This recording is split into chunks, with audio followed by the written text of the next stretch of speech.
आदरणीय अध्यक्ष जी, सबसे पहले बजट पे मैं राष्ट्रपति जी के अभिभाषण पर धन्यवाद करता हूं और ये मेरा सौभाग्य रहा है कि मुझे पहले भी कई बार राष्ट्रपति जी के अभिभाषण पर धन्यवाद करने का अवसर मिला है।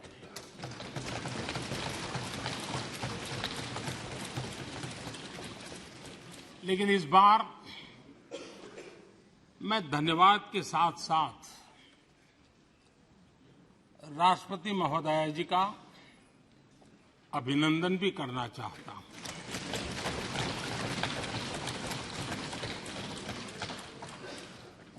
अपने विजनरी भाषण में राष्ट्रपति जी ने हम सबको और करोड़ों देशवासियों को मार्गदर्शन किया है।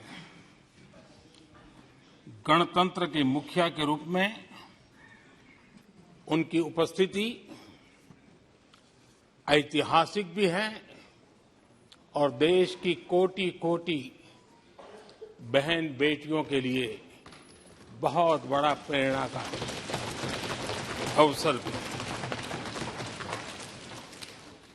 आदरणीय राष्ट्रपति महोदया ने आदिवासी समाज का गौरव तो बढ़ाया ही है, लेकिन आज आजादी के इतने सालों के बाद आदिवासी समाज में जो गौरव की अनुभूति हो रही है, उनका जो आत्मविश्वास बढ़ा है,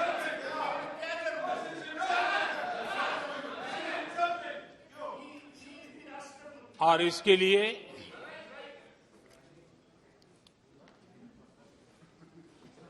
ये सदन भी और देश भी उनका आभारी हूं। राष्ट्रपति जी के भाषण में संकल्प से सिद्धि तक की यात्रा का बहुत बढ़िया तरीके से एक खाका खींचा गया। एक प्रकार से देश को अकाउंट भी दिया गया, इंस्पिरेशन भी दिया गया।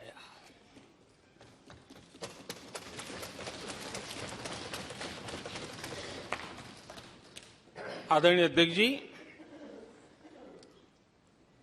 यहां पर सभी माननीय सदस्यों ने इस चर्चा में हिस्सा लिया।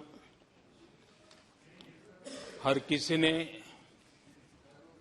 अपने अपने आंकड़े दिए, अपने अपने तर्क दिए और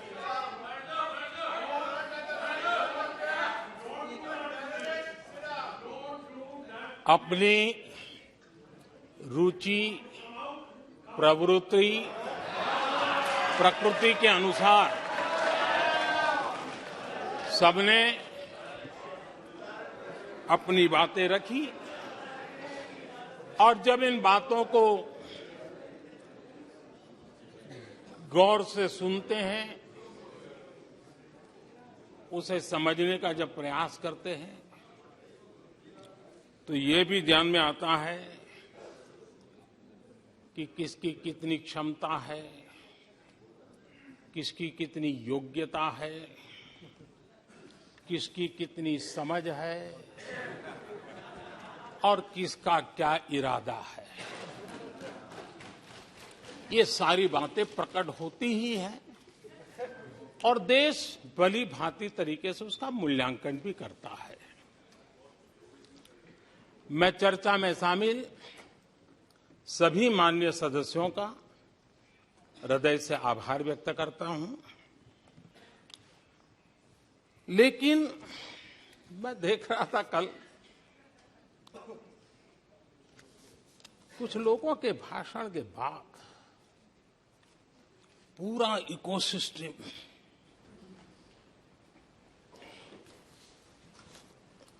समर्थक उछल रहे थे और खुश होकर के कहने लगे, ये हुई है। मैं अंतिम बार बोल रहा हूं, आप सीट पर बैठे बैठे नहीं बोले, आप वरिष्ठ सदस्य हैं और कोई शब्दों को नहीं, गलत। आप चुप रहिए, नो नो,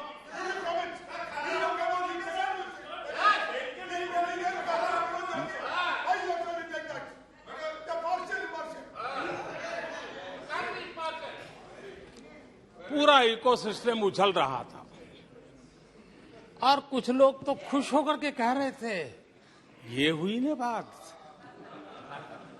बड़ा, शायद नींद भी अच्छी आई होगी, शायद आज उठ भी नहीं पाए होंगे।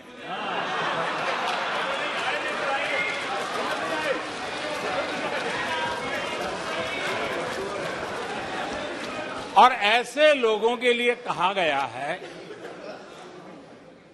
बहुत अच्छे ढंग से कहा गया है, ये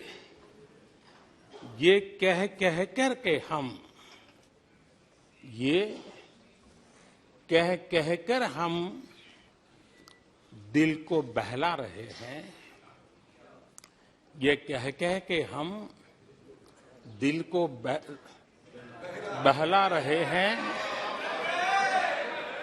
वो अब चल चुके हैं, वो अब चल चुके हैं, वो अब आ रहे हैं। माननीय अध्यक्ष जी, जब राष्ट्रपति जी का भाषण हो रहा था, कुछ लोग कन्नी भी काट गए और एक बड़े नेता महामहिम राष्ट्रपति जी का अपमान भी कर चुके हैं। जनजातीय समुदाय के प्रति, प्लीज प्लीज प्लीज, आपको नफरत भी दिखाई दी है, प्लीज। और हमारे जनजातीय समाज के प्रति उनकी सोच क्या है। देखिए, सदन के तरीके से चलेगा। आप लोग बोले थे, सबने सुना था, कोई डिस्टर्बेंस नहीं हो। नो, गलत। लेकिन जब इस प्रकार की बातें टीवी के सामने कही गई, तो भीतर पड़ा हुआ जो नफरत का भाव था, जो सच, वो बाहर आके ही रह गया। ये खुशी है। ठीक है, बाद में चिट्ठी लिख करके बचने की कोशिश तो की गई है। माननीय अध्यक्ष जी, जब राष्ट्रपति जी के भाषण पर चर्चा मैं सुन रहा था, तो मुझे लगा कि बहुत सी बातों को मौन रह कर भी स्वीकार किया गया है। यानी एक प्रकार से सबके भाषण में सुनता था, तब लगा कि राष्ट्रपति जी के भाषण के प्रति किसी को इतराज नहीं है, किसी ने उसकी आलोचना नहीं की। भाषण की हर बात, अब देखिए क्या कहा है राष्ट्रपति जी ने, मैं उन्हीं के शब्द कोट करता हूं। राष्ट्रपति जी ने अपने भाषण में कहा था, जो भारत कभी अपनी अधिकांश समस्याओं के समाधान के लिए दूसरों पर निर्भर था, वही आज दुनिया की समस्याओं के समाधान का माध्यम बन रहा है। राष्ट्रपति जी ने यह भी कहा था, जिन मूल सुविधाओं के लिए देश की एक बड़ी आबादी ने दशकों तक इंतजार किया, वे इन वर्षों में उसे मिली है। बड़े बड़े घोटालों, सरकारी योजनाओं में भ्रष्टाचार की जिन समस्याओं से देश मुक्ति चाहता था, वह मुक्ति अब देश को मिल रही है। पॉलिसी पैरालिसिस की चर्चा से बाहर आकर आज देश और देश की पहचान तेज विकास और दूरगामी दृष्टि से लिए गए फैसलों के लिए हो रही है। ये पैराग्राफ जो मैं पढ़ रहा हूं, वो राष्ट्रपति जी के भाषण के पैराग्राफ को मैं कोट कर रहा हूं। और मुझे आशंका थी कि ऐसी बातों पर यहां जरूर इतराज करने वाले तो कुछ लोग निकलेंगे, वो विरोध करेंगे कि ऐसा कैसे बोल सकते हैं राष्ट्रपति। लेकिन मुझे खुशी है किसी ने विरोध नहीं किया, सबने स्वीकार किया, सबने स्वीकार किया।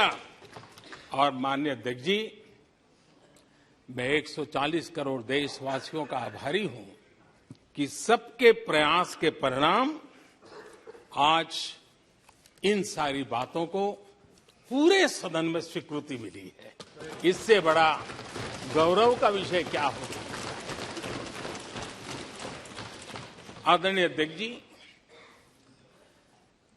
सदन में हंसी मजाक, टीका टिप्पणी, नोक-झोंक, ये तो होता रहता है,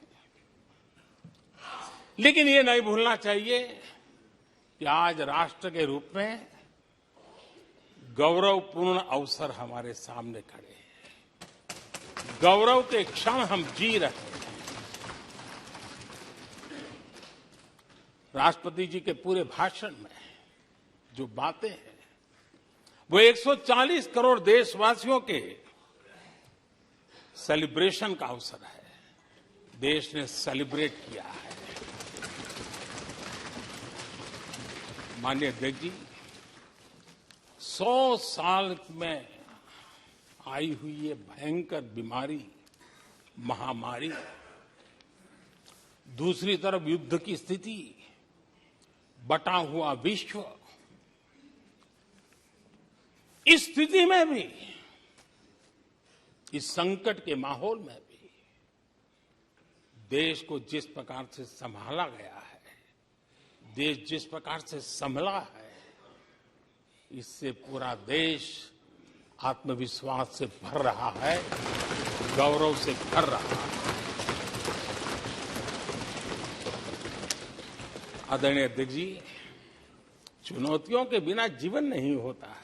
चुनौतियां तो आती हैं, लेकिन चुनौतियों से ज्यादा सामर्थ्यवान है 140 करोड़ देशवासियों का जज्बा। 140 करोड़ देशवासियों का सामर्थ्य चुनौतियों से भी ज्यादा मजबूत है, बड़ा है और सामर्थ्य से भरा हुआ है। इतनी बड़ी भयंकर महामारी, बटा हुआ विश्व, युद्ध के कारण हो रहे विनाश, अनेकों देशों में अस्थिरता का माहौल है।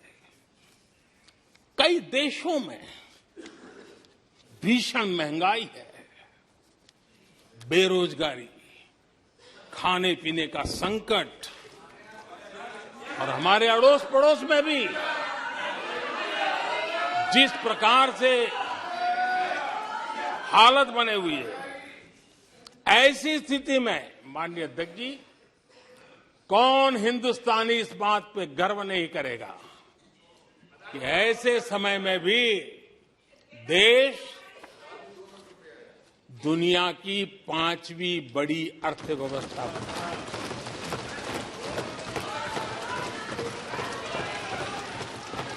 आज पूरे विश्व में भारत को लेकर के पॉजिटिविटी है, एक आशा है, भरोसा है। और माननीय अध्यक्ष जी, ये भी खुशी की बात है कि आज भारत को विश्व के समृद्ध देश ऐसे G20 समूह की अध्यक्षता का अवसर भी मिला। ये देश के लिए गर्व की बात है। ये देश के लिए गर्व की बात है। 140 करोड़ देशवासियों के लिए गौरव की बात है। लेकिन मुझे लगता है, पहले मुझे नहीं लगता था, लेकिन अभी लग रहा है शायद इससे भी कुछ लोगों को दुख हो रहा है। 140 करोड़ देशवासियों में किसी को दुख नहीं हो सकता है। वो आत्मनिरीक्षण करे वो कौन लोग हैं जिसको इसका भी दुख हो रहा है। माननीय अध्यक्ष जी,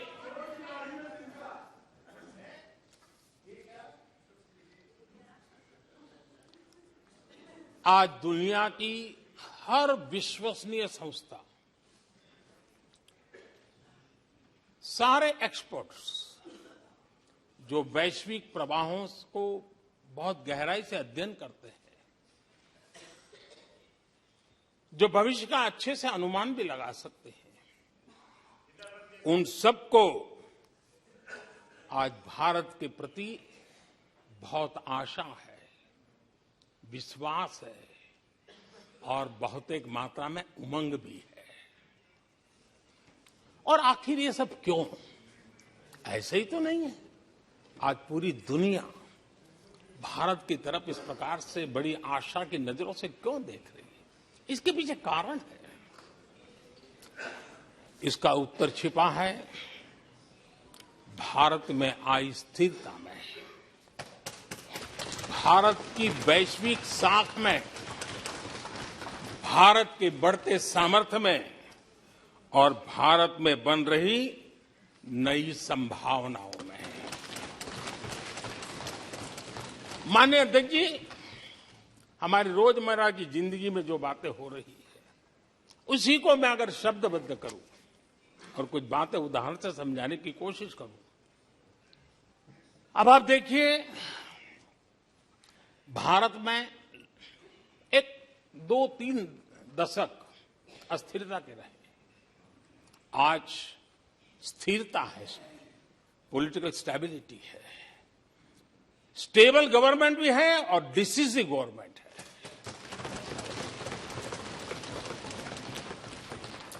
और उसका भरोसा स्वाभाविक होता है।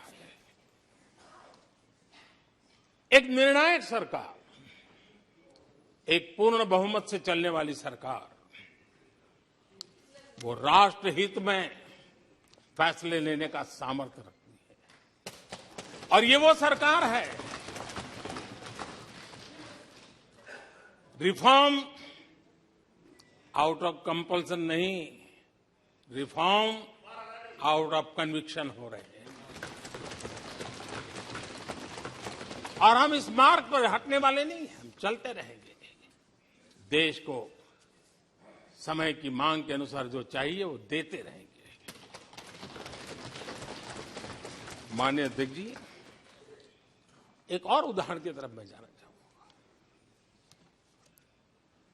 इस कोरोना काल में मेड इन इंडिया वैक्सीन तैयार हुई। भारत ने दुनिया का सबसे बड़ा वैक्सीनेशन अभियान चलाया। और इतना ही नहीं, अपने करोड़ों नागरिकों को मुफ्त वैक्सीन के टीके लगाए। इतना ही नहीं, 150 से ज्यादा देशों को इस संकट के समय हमने जहां जरूरत थी वहां दवाई पहुंचाई, जहां जरूरत थी वहां वैक्सीन पहुंचाई। और आज विश्व के कई देश हैं जो भारत के विषय में इस बात पर बड़े गौरव से विश्व के मंच पर धन्यवाद करते हैं, भारत का गौरवगान करते हैं। उसी प्रकार से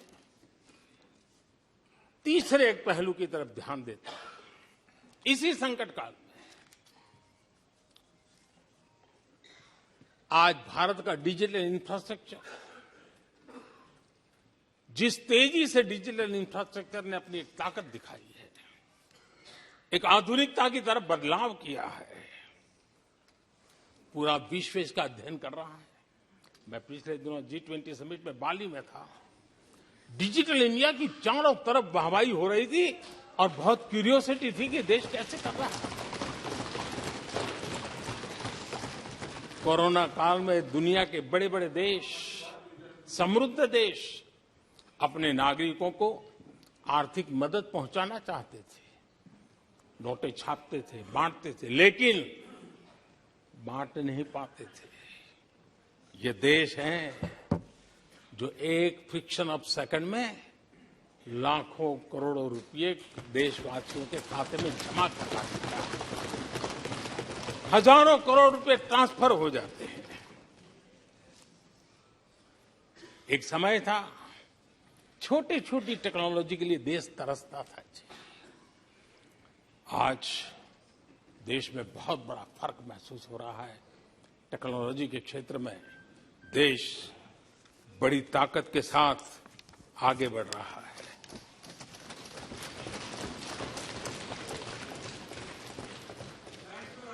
कोविन, दुनिया के लोग अपने वैक्सीनेशन का सर्टिफिकेट भी दे नहीं पाते जी।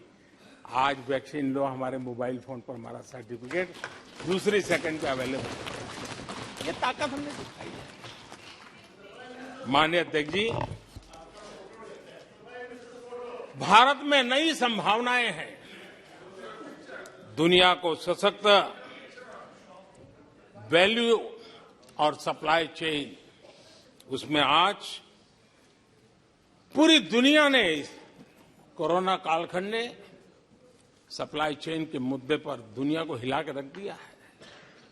आज भारत उस कमी को पूरने की ताकत के साथ आगे बढ़ रहा है। कईयों को ये बात समझना बहुत देर लग जाएगी। भारत आज इसी दिशा में एक मैन्युफैक्चरिंग हब के रूप में उभर रहा है और दुनिया भारत की समृद्धि में अपनी समृद्धि देख रही है। माननीय अध्यक्ष जी, निराशा में डूबे हुए कुछ लोग इस देश की प्रगति को स्वीकार ही नहीं कर पा रहे हैं। उन्हें भारत के लोगों की उपलब्धियां नहीं दिखती है। अरे 140 करोड़ देशवासियों के पुरुषार्थ और प्रयास का परिणाम है, जिसके कारण आज दुनिया में डंका बजना शुरू हुआ है। उन्हें भारत के लोगों के पुरुषार्थ और परिश्रम से प्राप्त उपलब्धियां उनको नजर नहीं आ रही हैं। माननीय अध्यक्ष जी, पिछले 9 वर्ष में भारत में 90,000 स्टार्टअप्स, और आज स्टार्टअप की दुनिया में हम दुनिया में तीसरे नंबर पर पहुंच गए। एक बहुत बड़ा स्टार्टअप इकोसिस्टम आज देश के टायर 2, टायर 3 सिटीज में भी पहुंच चुका है। हिंदुस्तान के हर कोने में पहुंचा है। भारत के युवा सामर्थ्य की पहचान बनता जा रहा है। माननीय अध्यक्ष जी, इतने कम समय में और कोरोना के विकट कालखंड में 108 यूनिकॉर्न बने हैं। और एक यूनिकॉर्न का मतलब होता है उसकी वैल्यू 6-7 हजार करोड़ से ज्यादा होती है। ये इस देश के नौजवानों ने करके दिखाया। माननीय अध्यक्ष जी, आज भारत दुनिया में मोबाइल मैन्युफैक्चरिंग में दुनिया में दूसरा बड़ा देश बन गया है। घरेलू विमान यात्री, डोमेस्टिक एयर ट्रैफिक में आज विश्व में हम तीसरे नंबर पर पहुंच चुके हैं।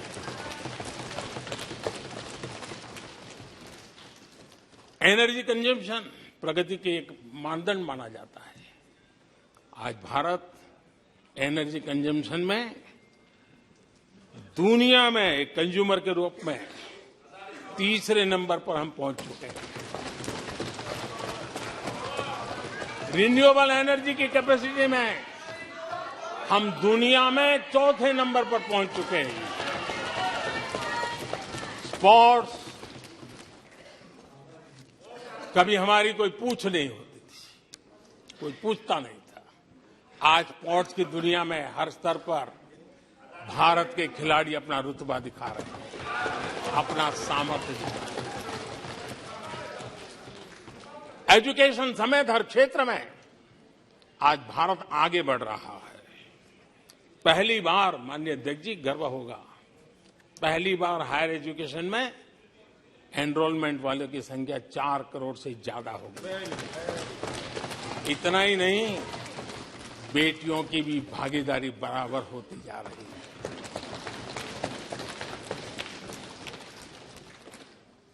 देश में इंजीनियरिंग हो, मेडिकल कॉलेज हो, प्रोफेशनल कॉलेजेस हो, उसकी संख्या बहुत तेजी से बढ़ रही है। स्पोर्ट्स के अंदर भारत का परचम ओलंपिक हो, कॉमनवेल्थ हो, हर जगह पे हमारे बेटे, हमारी बेटियों ने शानदार प्रदर्शन किया है। माननीय अध्यक्ष जी, किसी भी भारतीय को ऐसी अनेक बातें मैं गिना सकता हूं। राष्ट्रपति जी ने अपने भाषण में कई बातें कही हैं। देश में हर स्तर पर, हर क्षेत्र में, हर सोच में आशा ही आशा नजर आ रही है।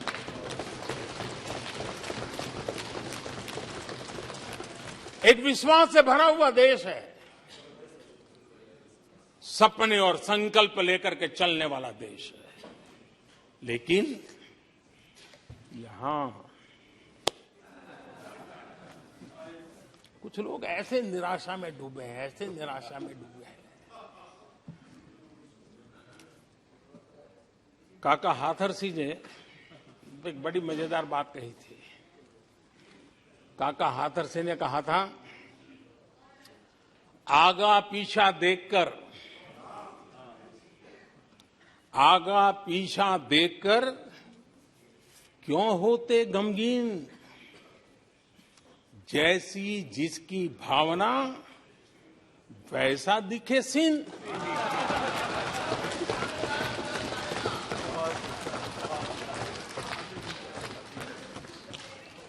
आदरणीय अध्यक्ष जी, आखिर ये निराशा भी ऐसे नहीं आई है। इसके पीछे कारण है। एक तो जनता का हुक्म, बार बार हुक्म, लेकिन साथ साथ इस निराशा के पीछे जो अंतर मन में पड़ी हुई चीज है, जो चैन से सोने नहीं देती है, और क्या है? पिछले 10 साल में 2014 के पहले 2004 से 14 भारत की अर्थव्यवस्था खस्ता हाल हो गई। निराशा नहीं होगी तो क्या होगा? 10 साल में महंगाई डबल डिजिट रही, और इसलिए कुछ अगर अच्छा होता है तो निराशा और उभर करके आती है। और जिन्होंने बेरोजगारी दूर करने के वादे किए थे,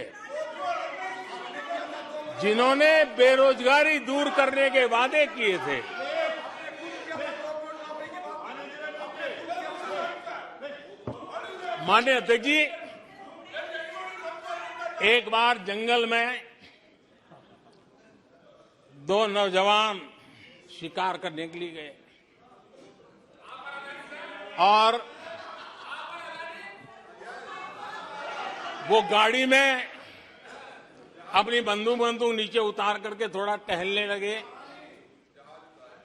उन्होंने सोचा कि थोड़ा अभी आगे चलना है तो थोड़ा जरा हाथ पैर ठीक कर ले, लेकिन गए थे तो बाघ का शिकार करने के लिए और उन्होंने देखा आगे जाएंगे तो बाघ मिलेगा, लेकिन हुआ ये कि वहीं पर बाघ दिखाई दिया। अभी नीचे उतरे थे, अपनी गाड़ी में बंदूक वहीं पड़ी थी। बाघ दिखा, अब करे क्या? तो उन्हें लाइसेंस दिखाया कि मेरे पास बंदूक का लाइसेंस है।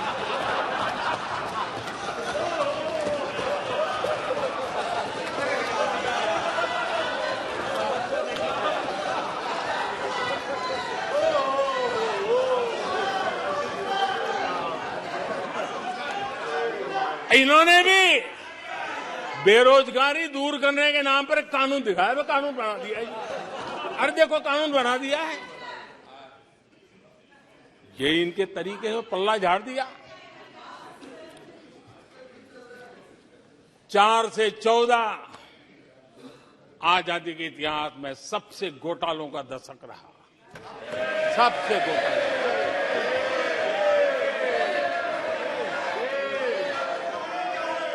वही 10 साल यूपीए के, वो 10 साल कश्मीर से कन्याकुमारी, कश्मीर से कन्याकुमारी, भारत के हर कोने में आतंकवादी हमलों का सिलसिला चलता रहा। 10 साल हर नागरिक असुरक्षित था। चारों तरफ यही सूचना रहती थी कि कोई अनजानी चीज को हाथ मत लगाना, अनजानी चीज से दूर रहना, वही खबरें रहती थी।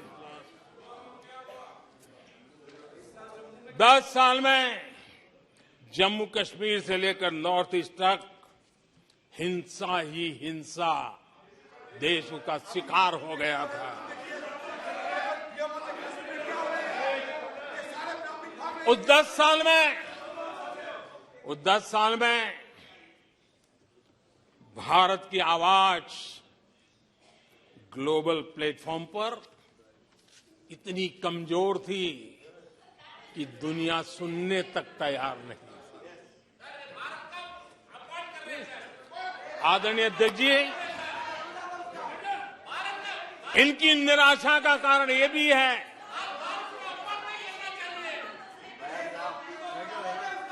आज जब देश की क्षमता का परिचय हो रहा है, 140 करोड़ देशवासियों का सामर्थ्य खिल रहा है, खुल करके सामने आ रहा है।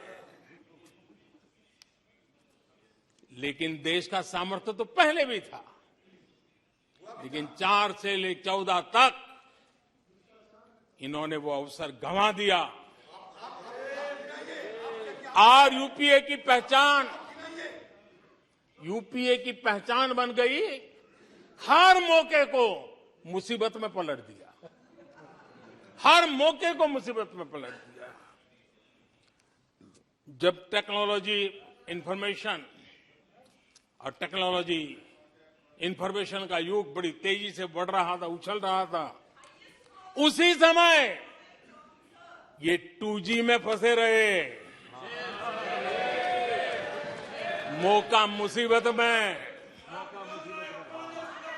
सिविल न्यूक्लियर डील हुआ। जब सिविल न्यूक्लियर डील की चर्चा थी, तब ये कैश फॉर वॉट में फंसे रहे। ये खेल चले।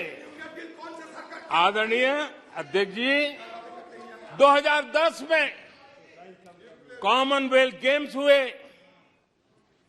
भारत को दुनिया के सामने, भारत की युवा सामर्थ्य को प्रस्तुत करना एक बहुत बड़ा अवसर था, लेकिन फिर मौका मुसीबत में, और CWG घोटाले में पूरा देश दुनिया में बदनाम हो गया। आदरणीय अध्यक्ष जी, आदरणीय अध्यक्ष जी, सदी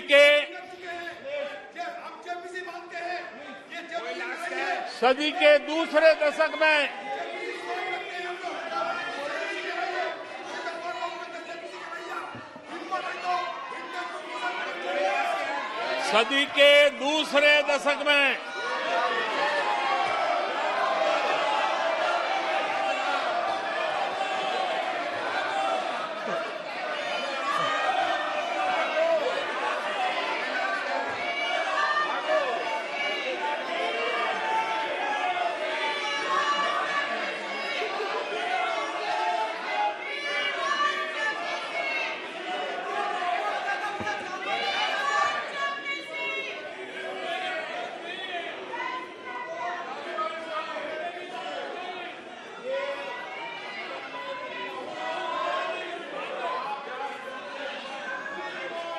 उचित नहीं है। ये संसदीय परंपराओं के अनुरूप नहीं है। आप बिना तथ्यों के बोलते हैं और फिर सुनते नहीं हैं। प्लीज बैठिए। नो, बैठिए। No no no no no. आदरणीय अध्यक्ष जी, ऊर्जा का किसी भी देश के विकास में अपना एक महात्म्य होता है और जब दुनिया में भारत की ऊर्जा शक्ति के उभार की दिशा में चर्चा की जरूरत थी, इस सदी के दूसरे दशक में हिंदुस्तान की चर्चा ब्लैकआउट के नाते हुई। पूरे विश्व में ब्लैकआउट के वो दिन चर्चा के केंद्र में आ गए। कोयला घोटाला चर्चा में आ गया। आदरणीय अध्यक्ष जी, देश पर इतने आतंकी हमले हुए, 2008 के हमलों को कोई भूल नहीं सकता है, लेकिन आतंकवाद पर सीना तान कर आंख में आंख मिला करके हमले करने का सामर्थ्य नहीं था। उसे चुनौती को चुनौती देने की ताकत नहीं थी और उसके कारण आतंकवादियों के हौसले बुलंद होते गए और पूरा देश 10 साल तक खून बहता रहा। मेरे देश के निर्दोष लोगों का वो दिन गए थे। आदरणीय अध्यक्ष जी, जब एलओसी एलएसी भारत के सामर्थ्य की ताकत का अवसर रहता था, उस समय डिफेंस डील को लेकर के हेलीकॉप्टर घोटाले और सत्ता को कंट्रोल करने वाले लोगों के नाम उसमें चिन्हित हो गए। आदरणीय अध्यक्ष जी, जब देश के लिए जरूरत थी और निराशा के मूल में ये चीजें पड़ी हुई है, सब उभर करके आ रहा है। आदरणीय अध्यक्ष जी, इस बात को हिंदुस्तान हर पल याद रखेगा कि 2014 के पहले का जो दशक था, द लॉस्ट डेकेड के रूप में जाना जाएगा और इस बात को इनकार नहीं कर सकते कि 2030 का जो दशक है, ये इंडियाज डेकेड है पूरे विश्व के लिए। आदरणीय अध्यक्ष जी, थैंक यू शशि जी।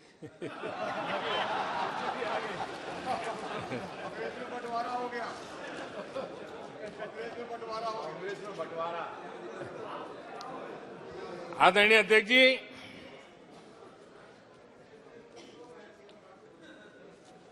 लोकतंत्र में आलोचना का बहुत महत्व मैं मानता हूं और मैं हमेशा मानता हूं कि भारत जो कि मदर ऑफ डेमोक्रेसी है,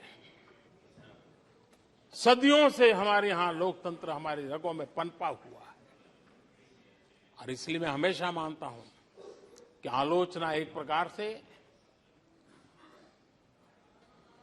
लोकतंत्र की मजबूती के लिए, लोकतंत्र के संवर्धन के लिए, लोकतंत्र के स्पिरिट के लिए आलोचना एक शुद्धि यज्ञ है। उस रूप में हम आलोचना को देखने वाले हैं। लेकिन दुर्भाग्य से बहुत दिनों से मैं इंतजार कर रहा हूं, कोई तो मेहनत करके आएगा, कोई तो एनालिसिस करके कोई आलोचना करेगा ताकि देश को कुछ लाभ हो। लेकिन 9 साल आलोचना नहीं, आरोपों में गंवा दिए जिन्होंने, सिवाय आरोप, गाली गलौज, कुछ भी बोल दो, इसके सिवाय कुछ नहीं किया। गलत आरोप। और हाल ये चुनाव हार जाओ, ईवीएम खराब, दे दो गाली। चुनाव हार जाओ, चुनाव आयोग को गाली दे दो। क्या तरीका है? अगर कोर्ट में फैसला पक्ष में नहीं आया तो सुप्रीम कोर्ट को गाली दे दो, उसकी आलोचना कर दो। अगर भ्रष्टाचार की जांच हो रही है, अगर भ्रष्टाचार की जांच हो रही है,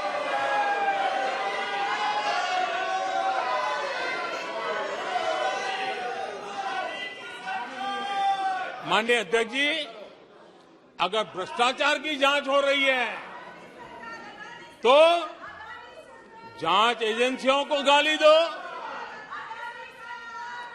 अगर सेना पराक्रम करे, सेना अपना शौर्य दिखाए और वो नैरेटिव देश के जन जन के अंदर एक नया विश्वास पैदा करे, तो सेना की आलोचना करो, सेना को गाली दो, सेना पर आरोप करो। कभी आर्थिक देश की प्रगति की खबरें आए, आर्थिक प्रगति की चर्चा हो, विश्व के सारे संस्थान भारत के आर्थिक गौरवगान करे, तो यहां से निकलो, आरबीआई को गाली दो, भारत के आर्थिक संस्थानों को गाली दो। आदरणीय अध्यक्ष जी, हमने 9 साल देखा है, माननीय कंस्ट्रक्टिव क्रिटिसिज्म की जगह, माननीय आप सदन के नेता हैं, आप माननीय सदस्यों को समझा दें, लोकतंत्र के लिए जिसकी ये आवश्यकता है, संसदीय परंपरा के अनुरूप नहीं है कि बैठे बैठे बोलें। नो, गलत, नो, नो, आपने भी बोला है, गलत तरीका है ये। नो, बैठ जाइए, गलत तरीका है। ना, जब सदन के नेता बोल रहे हैं तो आपको मर्यादा से सुनना चाहिए। प्लीज बैठिए। माननीय प्रधानमंत्री जी। माननीय अध्यक्ष जी, पिछले 9 साल हमने देखा है कुछ लोगों की बैंक्रप्सी को देखा है कि कंस्ट्रक्टिव क्रिटिसिज्म की जगह कंपल्सिव क्रिटिक्स ने ले ली है, और ये कंपल्सिव क्रिटिक्स इसी में डूबे हुए हैं, खोए हुए हैं। माननीय अध्यक्ष जी, सदन में भ्रष्टाचार की जांच करने वाली एजेंसियों के बारे में बहुत कुछ कहा गया, और मैंने देखा कि बहुत सारे विपक्ष के लोग इस विषय में सुर मिला रहे थे। मिले मेरा तेरा सुर।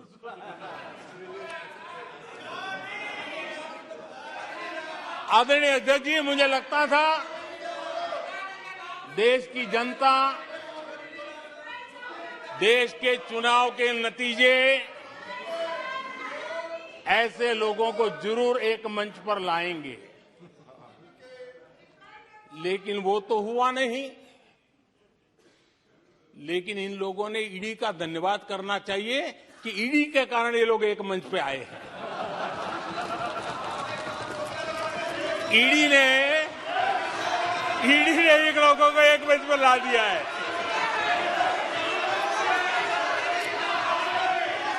और इसलिए जो काम देश के मतदाता नहीं कर पाए,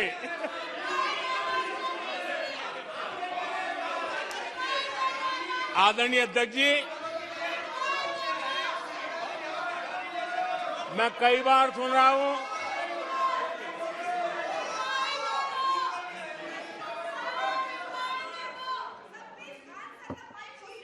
माननीय अध्यक्ष जी, मैं कई बार सुन रहा हूं यहां कुछ लोगों को हार्वर्ड स्टडी का बड़ा क्रेज है। हार्वर्ड स्टडी है, बड़ा क्रेज है। कोरोना काल में ऐसा ही कहा गया था और कांग्रेस ने कहा था कि भारत की बर्बादी पर हार्वर्ड में केस स्टडी होगी, ऐसा कहा था।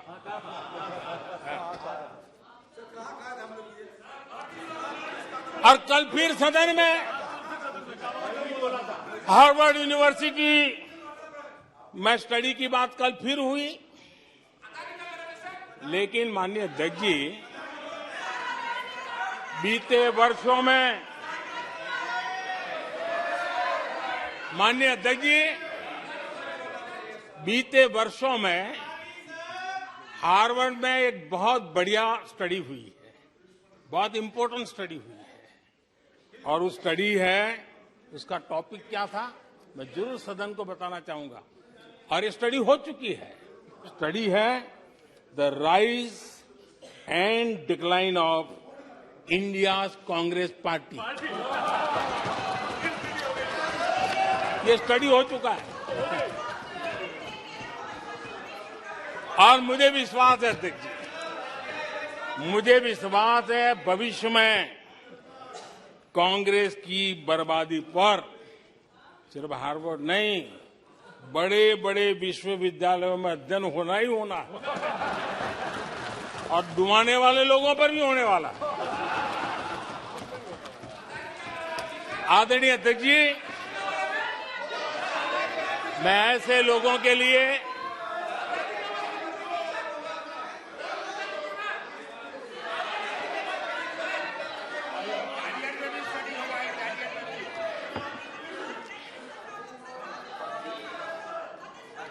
आदरणीय अध्यक्ष जी, इस प्रकार के लोगों के लिए दुष्यंत कुमार ने बहुत बढ़िया बात कही है और दुष्यंत कुमार ने जो कहा है बहुत फिट बैठता है। उन्होंने कहा है, तुम्हारे पांव के नीचे, तुम्हारे पांव के नीचे कोई जमीन नहीं, तुम्हारे पांव के नीचे कोई जमीन नहीं। कमाल ये है, कमाल ये है कि फिर भी तुम्हें यकीन नहीं।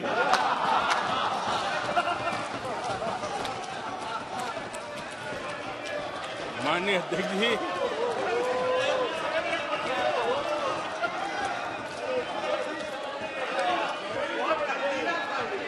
आदरणीय अध्यक्ष जी, सुनो फिर। आदरणीय अध्यक्ष जी, ये लोग बिना सर पैर की बातें करने के आदी होने के कारण उनको ये भी याद नहीं रहता है कि वो खुद का कितना कॉन्ट्राडिक्शन कहते हैं। कभी एक बात, कभी दूसरी बात, कभी एक तरफ, कभी दूसरी तरफ। हो सकता है वो आत्मचिंतन करके खुद के अंदर जो विरोधाभास है उसको भी तो ठीक करेंगे। अब 2014 से ये लगातार कोस रहे हैं, हर मौके पर कोस रहे हैं, भारत कमजोर हो रहा है, भारत की कोई सुनने को तैयार नहीं है, भारत की दुनिया में कोई वजूद नहीं रहा, न जाने क्या क्या कहा। और अब क्या कह रहे हैं? अब कह रहे हैं कि भारत इतना मजबूत हो गया है कि दूसरे देशों को दबकाकर फैसले करवा रहा है।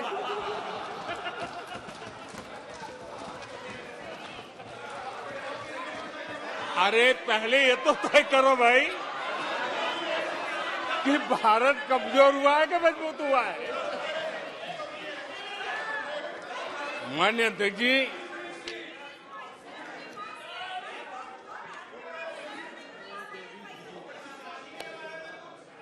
माननीय अध्यक्ष जी, कोई भी जीवंत संगठन होता है, अगर एक जीवंत व्यवस्था होती है, जो जमीन से जुड़ी हुई व्यवस्था होती है, वे जनता जनार्दन में क्या चलता है, लोगों के अंदर उसका चिंतन करता है, उससे कुछ सीखने की कोशिश करता है और अपनी राह भी समय रहते हुए बदलता रहता है। लेकिन जो अहंकार में डूबे होते हैं, जो बस सब कुछ हम ही को ज्ञान है, सब हमारा ये सही सही है, ऐसी जो सोच में जीते हैं, उनको लगता है कि मोदी को गाली दे करके ही हमारा रास्ता निकलेगा। मोदी पर झूठे अनाप शनाप कीचड़ उछाल करके ही रास्ता निकलेगा। अब 22 साल बीत गए, वो गलतफहमी पाल करके बैठे हुए हैं।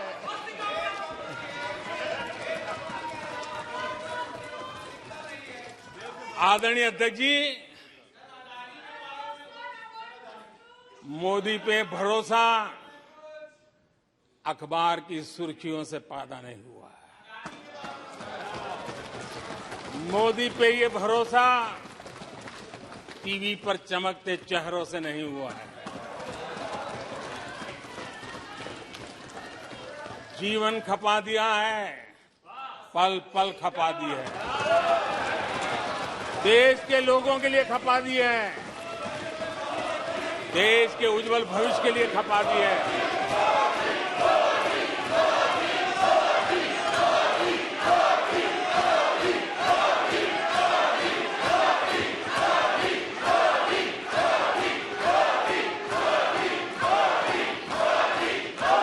आदरणीय अध्यक्ष जी,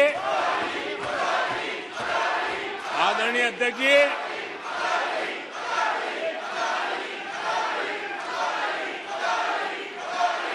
आदरणीय अध्यक्ष जी,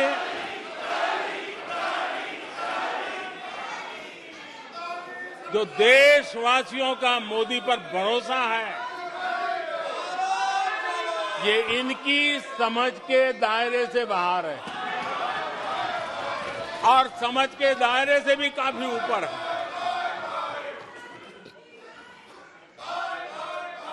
क्या ये झूठे आरोप लगाने वालों पर मुफ्त राशन प्राप्त करने वाले मेरे देश के 80 करोड़ देशवासी क्या कभी उन पर भरोसा करेंगे क्या? आदरणीय अध्यक्ष जी, one nation one ration card देश भर में कहीं पर भी गरीब से गरीब को भी जब राशन मिल जाता है, वो आपकी झूठी बातों पर, आपके गलत गलीच आरोपों पर कैसे भरोसा करेगा? आदरणीय अध्यक्ष जी, जिस किसान के खाते में साल में 3 बार पीएम किसान सम्मान निधि के 11 करोड़ किसानों के खाते में पैसा जमा होते हैं, वो आपकी गालियां, आपके झूठे आरोपों पर विश्वास कैसा करेगा? आदरणीय अध्यक्ष जी, जो कल फुटपाथ पर जिंदगी जीने के लिए मजबूर था, जो झुग्गी झोपड़ी में जिंदगी बसर करता था, ऐसे 3 करोड़ से ज्यादा लोगों को पक्के घर मिले हैं। उनको तुम्हारी ये गालियां, ये तुम्हारे झूठी बातें क्यों वो भरोसा करेगा? अध्यक्ष जी, आदरणीय अध्यक्ष जी, 9 करोड़ लोगों को मुफ्त गैस का कनेक्शन मिला है, वो आपकी झूठ को कैसे स्वीकार करेगा? 11 करोड़ बहनों को इज्जत घर मिला है, शौचालय मिला है, वो आपके झूठ को कैसे स्वीकार करेगा? आदरणीय अध्यक्ष जी, आजादी के 75 साल बीत गए। 8 करोड़ परिवारों को आज नल से जल मिला है। वो माताएं तुम्हारे झूठ को कैसे स्वीकार करेगी? तुम्हारी गलतियों को, गालियों को कैसे स्वीकार करेगी? आयुष्मान भारत योजना से 2 करोड़ परिवारों को मदद पहुंची है। जिंदगी बच गई है उनकी। मुसीबत के समय मोदी काम आया है। तुम्हारी गालियां को वो कैसे स्वीकार करेगा? कैसे स्वीकार करेगा? आदरणीय अध्यक्ष जी, आपकी गालियां, आपके आरोपों को इन कोटि आदरणीय अध्यक्ष जी, आपकी गालियों को, आपके आरोपों को इन कोटि भारतीयों से होकर के गुजरना पड़ेगा, जिनको दशकों तक मुसीबतें में जिंदगी जीने के लिए तुमने मजबूर किया था। आदरणीय अध्यक्ष जी, कुछ लोग अपने लिए, अपने परिवार के लिए बहुत कुछ तबाह करने पर लगे हुए हैं। अपने लिए, अपने परिवार के लिए जी रहे हैं। मोदी तो 25 करोड़ देशवासियों के परिवार का सदस्य है। आदरणीय अध्यक्ष जी, 140 करोड़ देशवासियों के आशीर्वाद, ये मेरा सबसे बड़ा सुरक्षा कवच है। और गालियों के शस्त्र से, झूठ के शस्त्रास्त्रों से इस सुरक्षा कवच को कभी तुम भेद नहीं सकते हो। वो विश्वास का सुरक्षा कवच है और इन शस्त्रों से तुम कभी भेद नहीं सकते हो। आदरणीय अध्यक्ष जी,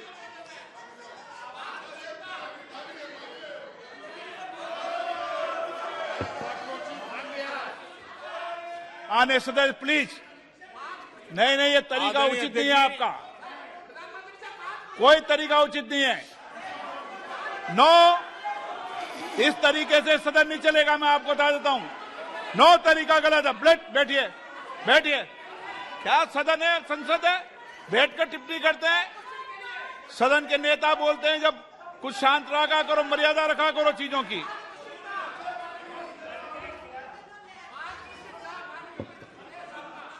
आदरणीय अध्यक्ष जी, हमारी सरकार कुछ बातों के लिए प्रतिबद्ध है। समाज के वंचित वर्ग को वरीयता, उस संकल्प को लेकर के हम जी रहे हैं। उस संकल्प को लेकर के चल रहे हैं। दशकों तक दलित, पिछड़े, आदिवासी जिस हालत में उनको छोड़ दिया गया था, वो सुधार नहीं आया जो संविधान निर्माताओं ने सोचा था, जो संविधान निर्माताओं ने निर्दिष्ट किया था। 2014 के बाद गरीब कल्याण योजनाओं का सर्वाधिक लाभ मेरे इन्हीं परिवारों को मिला है। दलित, पिछड़ों, आदिवासी की बस्तियों में पहली बार, मानिए थे कि पहली बार बिजली पहुंची है। मीलों तक पानी के लिए जाना पड़ता था, पहली बार नल से जल पहुंच रहा है। इन परिवारों में पहुंच रहा है। माननीय अध्यक्ष जी, अनेक परिवार, कोटि परिवार पहली बार पक्के घर में आज जा पाए हैं, वहां रह पाए हैं। आदरणीय अध्यक्ष जी, जो बस्तियां आपने छोड़ दी थी, आपके लिए चुनाव के समय ही जिसकी याद आती थी, आज सड़क हो, बिजली हो, पानी हो, इतना ही नहीं 4G कनेक्टिविटी भी वहां पहुंच रही है। आदरणीय अध्यक्ष जी, पूरा देश गौरव कर रहा है। आज एक आदिवासी राष्ट्रपति के रूप में जब देखते हैं, पूरा देश गौरवगान कर रहा है। आज देश में आदि जाति समूह के नर नारी, जिन्होंने मातृभूमि के लिए जीवन तर्पण कर दिए, आजादी के जंग का नेतृत्व किया, उनका पुण्य स्मरण आज हो रहा है और हमारे आदिवासियों का गौरव दिवस मनाया जा रहा है। और हमें गर्व है कि ऐसी महान हमारे आदिवासी परंपरा के प्रतिनिधि के रूप में एक महिला देश का नेतृत्व कर रही है, राष्ट्रपति के रूप में काम कर रही है। हमने उनका हक दिया है। आदरणीय जी,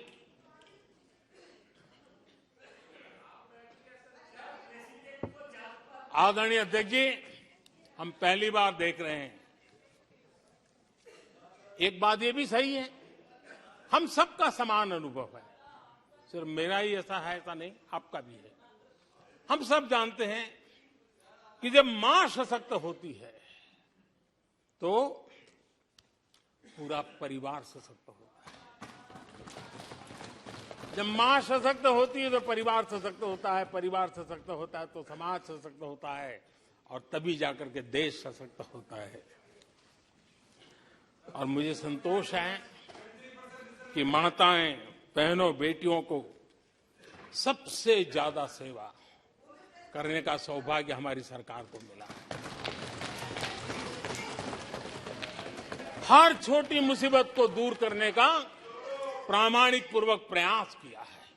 बड़ी संवेदनशीलता के साथ उस पर हमने ध्यान केंद्रित किया है। आदरणीय अध्यक्ष जी, कभी कभी मजाक उड़ाया जा रहा है, ऐसा कैसा प्रधानमंत्री है, लाल किले पर से टॉयलेट की बातें करता है, बड़ी मजाक उड़ाई गई। आदरणीय अध्यक्ष जी, ये टॉयलेट, ये इज्जतघर, इन मेरी माताओं बहनों की क्षमता, उनकी सुविधा, उनका सुरक्षा का सम्मान करने वाली बात। इतना ही नहीं मानिए अध्यक्ष जी, जब मैं सैनिटरी पैड की बात करता हूं तो लोगों को लगता है अरे प्रधानमंत्री ऐसे विजय में क्यों जाते हैं। माननीय अध्यक्ष जी, सैनिटरी पैड्स के अभाव में गरीब बहन बेटियों के अपमान सहती थी, बीमारियों का शिकार हो जाती थी। माताओं बहनों को धुएं में दिन के कई घंटे बिताने पड़ते थे, उनका जीवन धुएं फंसा रहता था, उसे मुक्ति दिलाने का काम उन गरीब माताओं बहनों को करने का सौभाग्य हमें मिला है। जिंदगी खप जाती थी, आधा समय पानी के लिए, आधा समय केरोसिन की लाइन के अंदर खपे रहते थे। आज उसे मुक्ति देने का संतोष, उन माताओं बहनों को मुक्ति देने का संतोष।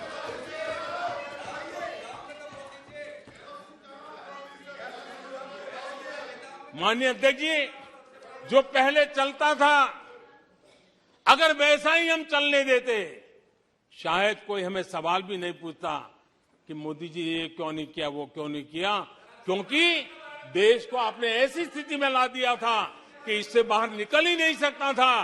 वैसी निराशा में देश को झोंक कर रखा हुआ था।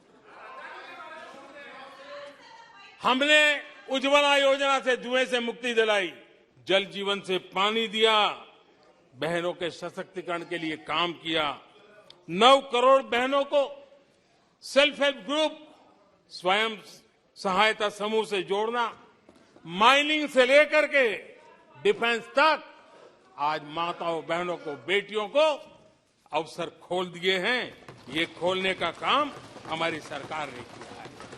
आदरणीय अध्यक्ष जी, इस बात को हम याद करें, वोट बैंक की राजनीति ने देश के सामर्थ्य को कभी कभी बहुत बड़ा गहरा धक्का पहुंचाया है। और उसी का परिणाम है कि देश में जो होना चाहिए, जो समय पे होना चाहिए था, उस पर काफी देर हो गई। आप देखिए, मध्यम वर्ग लंबे समय तक मध्यम वर्ग को पूरी तरह नकार दिया गया, उसकी तरफ देखा तक नहीं गया। एक प्रकार से वो मान के चला कि हमारा कोई नहीं, अपने ही बलबूते पर जो हो सकता है करते चलो। वो अपनी पूरी शक्ति बेचारा खपा देता था। लेकिन हमारी सरकार, एनडीए सरकार ने मध्यम वर्ग की ईमानदारी को पहचाना है, उन्हें सुरक्षा प्रदान की है और आज हमारा परिश्रमी मध्यम वर्ग देश को नई ऊंचाई पर ले जा रहा है। सरकार के विभिन्न योजनाओं से मध्यम वर्ग को कितना लाभ हुआ है, माननीय अध्यक्ष जी, मैं उदाहरण देता हूं। 2014 से पहले जीबी डेटा, क्योंकि आज युग बदल चुका है, ऑनलाइन दुनिया चल रही है, हर एक के हाथ में मोबाइल पड़ा हुआ है, कुछ लोगों के जेब फटे हुए हो तो भी मोबाइल तो होता ही है। आदरणीय अध्यक्ष जी, 2014 के पहले जीबी डेटा की कीमत 250 रुपया थी। आज सिर्फ 10 रुपया, आज सिर्फ 10 रुपया। आदरणीय अध्यक्ष जी, एवरेज हमारे देश में एक नागरिक एवरेज 20 जीबी का उपयोग करता है। अगर उस हिसाब को मैं लगाऊं तो एवरेज एक व्यक्ति का 5,000 रुपया बचता है। आदरणीय अध्यक्ष जी, 5,000 रुपया बचता है। आदरणीय अध्यक्ष जी, जन औषधि स्टोर आज पूरे देश में आकर्षण का कारण बने हैं, क्योंकि मध्यम वर्ग का परिवार, उसको अगर परिवार में सीनियर सिटीजन है, डायबिटीज जैसी बीमारी है, तो 1,000, 2,000, 2,500, 3,000 की दवाई हर महीना लेनी पड़ती है। जन औषधि केंद्र में जो दवाई बाजार में 100 रुपए में मिलती है, जन औषधि में 10 रुपए, 20 रुपए में मिलती है। आज 20,000 करोड़ रुपया मध्यम वर्ग का जन औषधि के कारण बचा है। माननीय अध्यक्ष जी, हर मध्यम वर्गीय परिवार की एक सपना रहता है खुद का घर बने, और अर्बन इलाके में होम लोन के लिए बड़ी व्यवस्था करने का काम हमने किया। और रेरा का कानून बनाने के कारण जो कभी इस प्रकार के तत्व मध्यम वर्ग की मेहनत की कमाई को सालों तक डुबो कर रख देते थे, उसमें से मुक्ति दिला करके उसको एक नया विश्वास देने का काम हमने किया, और उसके कारण खुद का घर बनाने की उसकी सहूलियत बढ़ गई है। आदरणीय अध्यक्ष जी, हर मध्यम वर्गीय परिवार को अपने बच्चों के भविष्य के लिए, उसके उच्च शिक्षा के लिए उसके मन में रहता है, मंसूबा रहता है। वो चाहता है आज जितनी मात्रा में मेडिकल कॉलेजेस हो, इंजीनियरिंग कॉलेज हो, प्रोफेशनल कॉलेजों की संख्या बढ़ाई गई है, सीटें बढ़ाई गई हैं, उसने मध्यम वर्ग के एस्पिरेशन को बहुत उत्तम तरीके से एड्रेस किया है। उसको विश्वास होने लगा है कि उनके बच्चों का उज्जवल भविष्य निर्धारित है। आदरणीय अध्यक्ष जी, देश को आगे बढ़ाना है तो भारत को आधुनिकता की तरफ गए बिना कोई चारा नहीं, और समय की मांग है कि अब समय नहीं गंवा सकते, और इसलिए हमने इंफ्रास्ट्रक्चर की तरफ बहुत बड़ा ध्यान दिया है। और ये भी माने स्वीकार रखा, भारत की एक जमाने में पहचान थी गुलामी के कालखंड के पहले। गुलामी के कालखंड के पहले ये देश आर्किटेक्चर के लिए, इंफ्रास्ट्रक्चर के लिए दुनिया में उसकी एक ताकत थी, पहचान थी। गुलामी के कालखंड में सारा नष्ट हो गया। देश आजाद होने के बाद वो दिन दोबारा में आएगा ऐसी आशा थी, लेकिन वो भी समय बीत गया। जो होना चाहिए था, जिस गति से होना चाहिए, जिस स्केल से होना चाहिए था, वो हम नहीं कर पाए। आज उसमें बहुत बड़ा बदलाव इस दशक में देखा जा रहा है। सड़क हो, समुद्री मार्ग हो, व्यापार हो, वाटरवेज हो, हर क्षेत्र में आज इंफ्रास्ट्रक्चर का कायाकल्प देख रहा है। हाईवेज पर हाईवे पर रिकॉर्ड निवेश हो रहा है माननीय अध्यक्ष जी। दुनिया भर में आज चौड़ी सड़कों की बात होती थी, भारत में चौड़ी सड़कें, हाईवे, एक्सप्रेसवे आज देश की नई पीढ़ी देख रही है। भारत में वैश्विक स्तर के अच्छे हाईवे, एक्सप्रेस दिखे, इस दिशा में हमारा काम है। पहले रेलवे इंफ्रास्ट्रक्चर अंग्रेजों ने जो देकर के गए, उसी पर भी हम बैठे रहे, उसी को हमने अच्छा मान लिया, गाड़ी चलती थी। आदरणीय अध्यक्ष जी, वो समय था, आदरणीय अध्यक्ष जी, वो समय था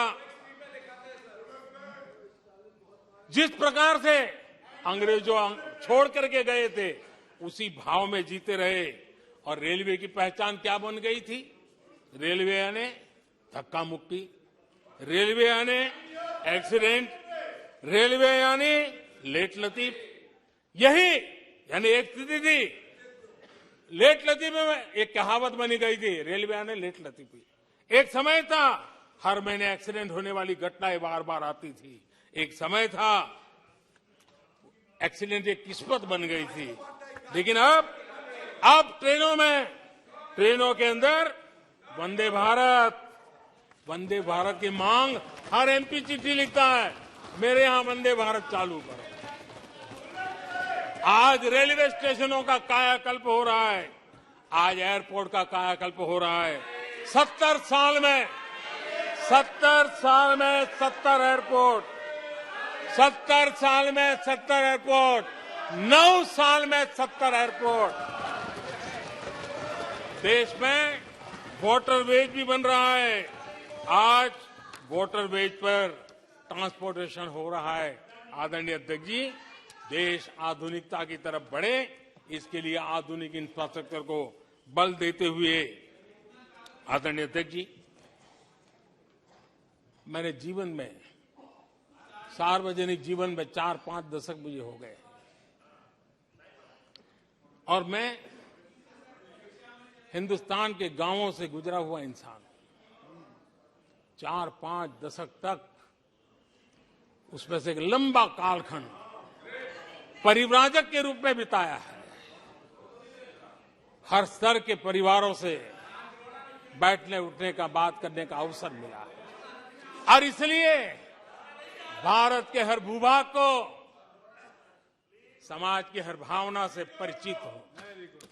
और मैं इसके आधार पर कह सकता हूं, और बड़े विश्वास से कह सकता हूं, कि भारत का सामान्य मानवी पॉजिटिविटी से भरा हुआ है।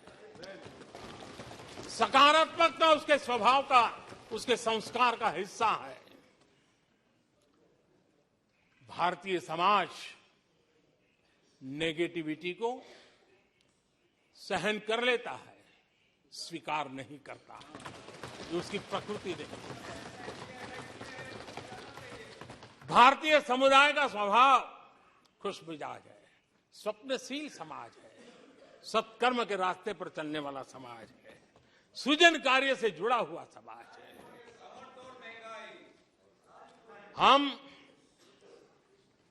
मैं आज कहना चाहूंगा, जो लोग सपने लेकर के बैठे हैं कि कभी यहां बैठते थे, फिर कभी मौका मिलेगा, ऐसे लोग जरा 50 बार सोचें,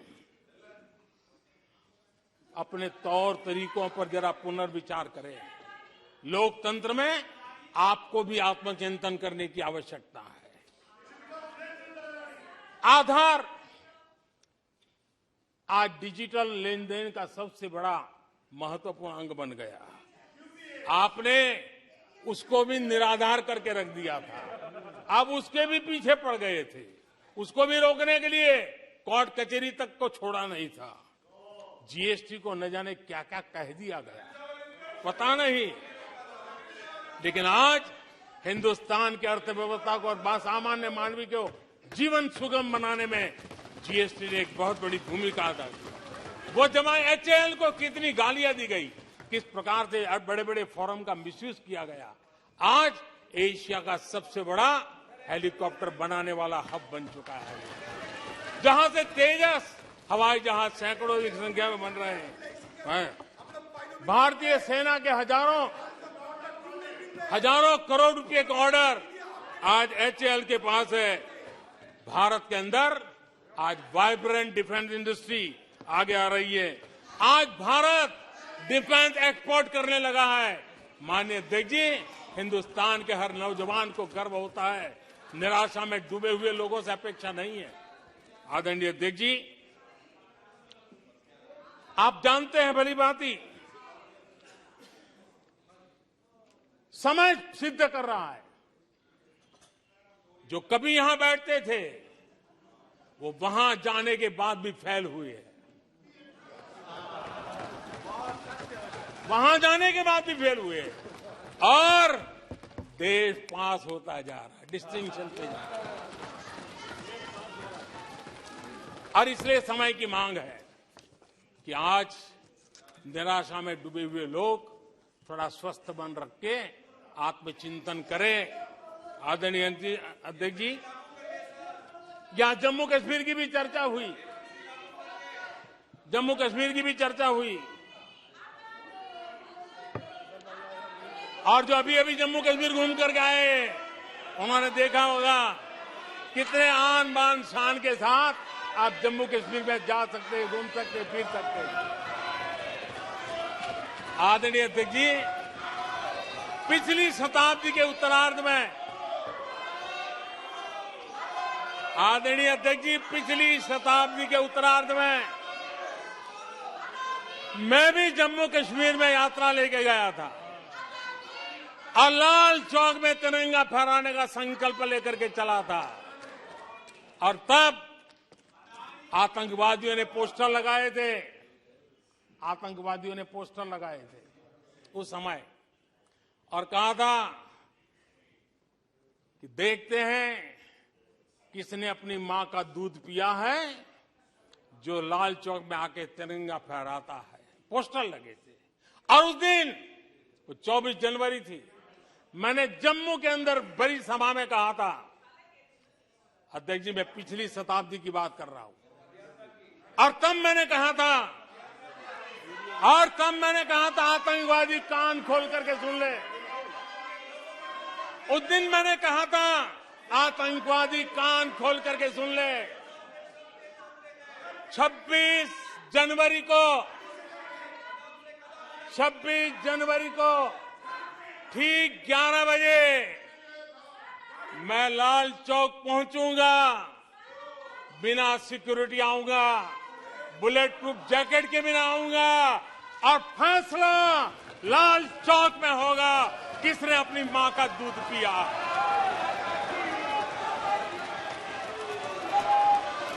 वो समय था माननीय अध्यक्ष जी। और जब श्रीनगर के लाल चौक में तिरंगा फहराया उसके बाद मैंने मीडिया के लोग पूछने लगे। मैंने कहा था कि आमतौर पर तो 15 अगस्त और 26 जनवरी को जब भारत का तिरंगा लहराता है तो भारत के आयुध, भारत के बारूद सलामी देते हैं, आवाज करके देते हैं। मैंने कहा आज जब मैं लाल चौक के अंदर तिरंगा फहरा हूं, दुश्मन देश का बारूद भी सलामी कर रहा है, गोलियां चला रहा था, बंदूकें बम फोड़ रहा था। आदरणीय अध्यक्ष जी, आज जो शांति आई है, आज चैन से जा सकते हैं, सैकड़ों की तादाद में जा सकते हैं। ये माहौल और पर्यटन की दुनिया में कई दशकों के बाद सारे रिकॉर्ड जम्मू कश्मीर ने तोड़े हैं। आज जम्मू कश्मीर में लोकतंत्र का उत्सव मनाया जा रहा है। आदरणीय अध्यक्ष जी, आज जम्मू कश्मीर में हर घर तिरंगा का सफल कार्यक्रम होते हैं। मुझे खुशी है, कुछ लोग हैं जो कभी कहते थे तिरंगे से शांति बिगड़ने का खतरा लगता था, कुछ लोगों को ऐसा कहते थे। कि तिरंगे से जम्मू कश्मीर में शांति बिगड़ने का खतरा लगता था। वक्त देखिए, वक्त का मजा देखिए, अब वो भी तिरंगा यात्रा में शरीक हो रहे हैं।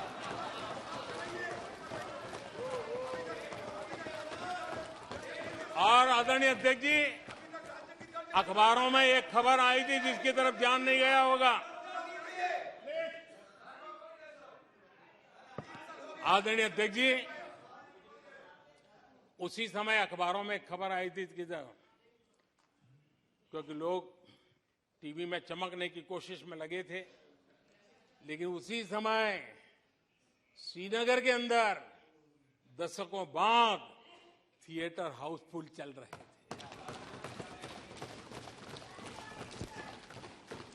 और अलगाववादी दूर दूर तक नजर नहीं आते थे। अब ये भी देश ने देखा है। आदरणीय अध्यक्ष जी, अभी हमारे साथी आकर ही हमारे माननीय सदस्य नॉर्थ ईस्ट के लिए कह रहे थे। मैं कहूंगा जरा एक बार नॉर्थ ईस्ट हो आइए। आपके जमाने का नॉर्थ ईस्ट और आज के जमाने का नॉर्थ ईस्ट देखिए। आधुनिक चौड़े हाईवे हैं, रेल की सुख सुविधा वाली सफर है, आप आराम से हवाई जहाज से जा सकते हैं। नॉर्थ ईस्ट के हर कोने में आज बड़ी, और मैं गर्व के साथ कहता हूं, आजादी का 75 साल मना रहे हैं, तब मैं गर्व से कहता हूं 9 साल में करीब 7500 7,500 7,500 जो हथियार के रास्ते पे चल पड़े थे, ऐसे लोगों ने सरेंडर किया और अलगाववादी प्रवृत्ति छोड़ करके मुख्य धारा में आने का काम किया है। आदरणीय अध्यक्ष जी, आज त्रिपुरा में लाखों परिवारों को पक्का घर मिला है, उसकी खुशी में मुझे शरीक होने का अवसर मिला। जब मैंने त्रिपुरा में हीरा योजना की बात कही थी, तब मैंने कहा था हाईवे, हाईवे, रेलवे और एयरवे, ये हीरा का आज सफलतापूर्वक त्रिपुरा की धरती पर मजबूती नजर आ रही है। त्रिपुरा तेज गति से आज भारत की विकास यात्रा का भागीदार बना है। आदरणीय अध्यक्ष जी, मैं जानता हूं सच सुनने के लिए भी बहुत सामर्थ्य लगता है। आदरणीय अध्यक्ष जी, झूठे गंदे आरोपों को सुनने के लिए भी बहुत बड़ा धैर्य लगता है, और मैं इन सबका अभिनंदन करता हूं जिन्होंने धैर्य के साथ गंदी से गंदी बातें सुनने का ताकत दिखाई है। ये अभिनंदन के अधिकारी है। लेकिन जो सच सुनने का सामर्थ्य नहीं रखते हैं, वो कितनी निराशा की गर्त में डूब चुके होंगे, इसका देश आज सबूत देख रहा है। माननीय अध्यक्ष जी,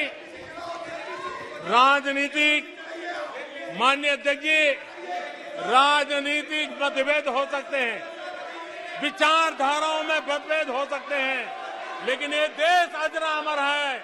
आओ हम चल पड़े 2047 आजादी के 100 साल मनाएंगे, एक विकसित भारत बना के रहेंगे, एक सपना लेकर के चले, एक संकल्प लेकर के चले, पूरे सामर्थ्य के साथ चले। और जो लोग बार बार गांधी के नाम पर रोटी खिलाते हैं, उनको मैं कहना चाहता हूं, एक बार गांधी को पढ़ ले, एक बार महात्मा गांधी को पढ़े। महात्मा गांधी ने कहा था, अगर आप अपने कर्तव्यों को पालन करोगे तो दूसरे के अधिकारों की रक्षा उसमें निहित है। आज कर्तव्य और अधिकार के बीच में भी लड़ाई देख रहे हैं। ऐसी नासमझी शायद देश ने पहली बार देखी होगी। और इसलिए माननीय अध्यक्ष जी, मैं फिर एक बार आदरणीय राष्ट्रपति जी को अभिनंदन करता हूं, राष्ट्रपति जी का धन्यवाद करता हूं, और देश आज यहां से एक नए उमंग, नए विश्वास, नए संकल्प के साथ चल पड़ा है। बहुत बहुत धन्यवाद।